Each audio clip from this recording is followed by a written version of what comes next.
continues to grow. Chief breaking news correspondent Trace Gallagher is on the case for us tonight. Good evening, Trace. Good evening, Shannon. Let's begin in Michigan, home of the biggest backlash over the most severe restrictions. Drivers from all across the state descended today on the capital of Lansing as part of a bumper-to-bumper cacophony against Democratic Governor Gretchen Whitmer's stay-at-home order that includes no visiting family or friends, no gatherings of any size, and no traveling to second homes. Listen to the protest, a protester, and the protested. Watch. It's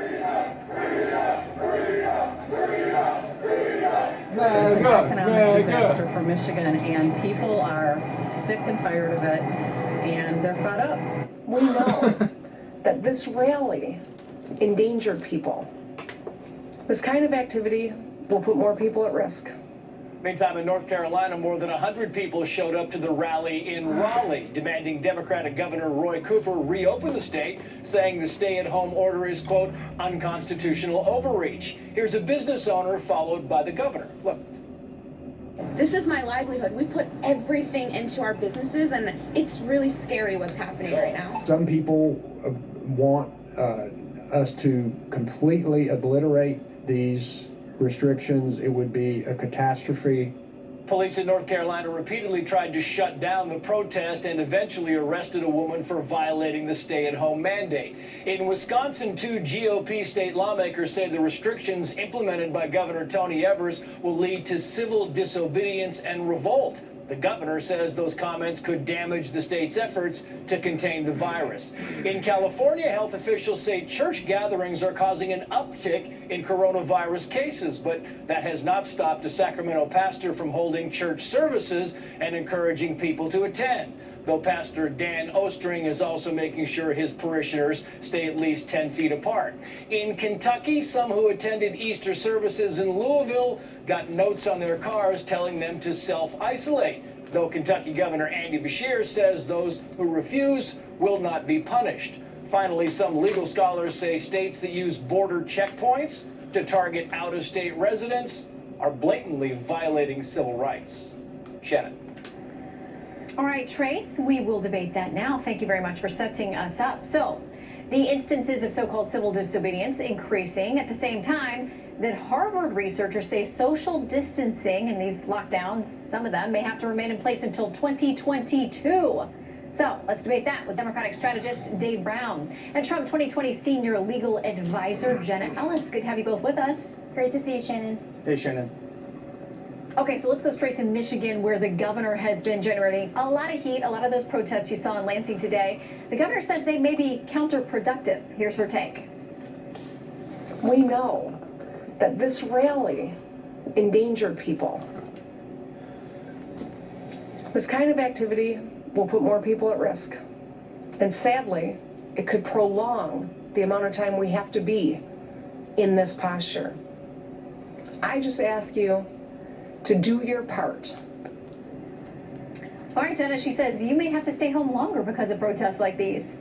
Well, I hope that the Michigan governor and the Democratic governors, especially around the country, are prepared to do their part in recognizing that Americans value and cherish liberty and freedom. It's ingrained in who we are as Americans. And there's not just one simple equation here. And just because the government may have some authority to impose some reasonable restrictions when they advance a compelling state interest, the public welfare doctrine and public safety doesn't give them the unlimited power and unrestricted power to continue this for so long and to minimize absolutely every risk. Americans are reasonable and are responsible, and at some point the government in each state is going to have to recognize that we have the right to our freedom and liberty, and that we have the right to make decisions for ourselves, recognizing that there are some recommendations, but that we have the inherent risk, just like we have a risk when we go out and do any sort of activity, but we also have a right to pursue happiness. We also have a right to participate in the economy. We have a right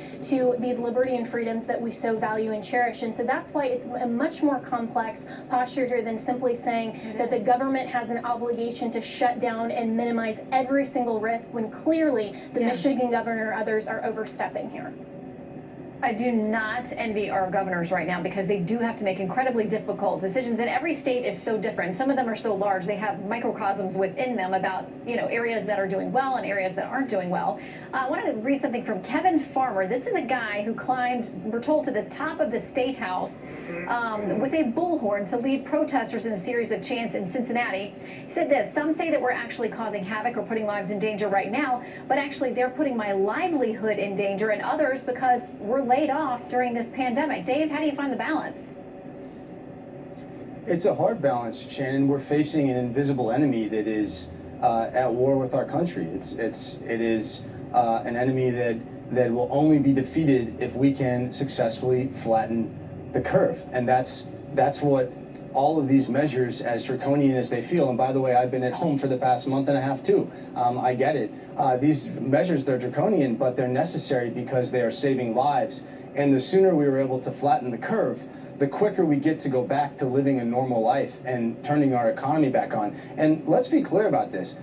People are sacrificing. There are a lot of people in this country, Shannon, who are hurting economically right now. They've lost their jobs. You've obviously seen the same unemployment numbers I have.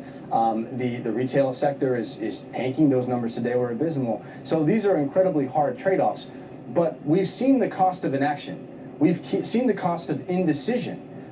The lack of a federal response in February, state governors having to assemble and scramble for a patchwork of solutions, the lack of testing. We are dealing with a systemic and systematic problem in this country that has been compounded by the fact that we weren't ready for it.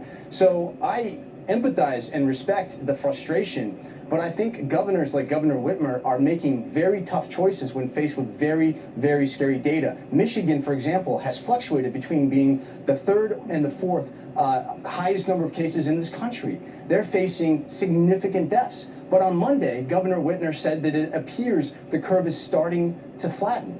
So the measures are working, and the sooner the measures work, the quicker life gets back to being some semblance of normal. And all we can do is pray for the wisdom of Solomon for all of these leaders, from the feds and the states on down, because these are not easy decisions, or we'd all be able to make them easily. All right, Dave and Jenna, thank you both. Stay safe. Thank you. Thanks, Shannon.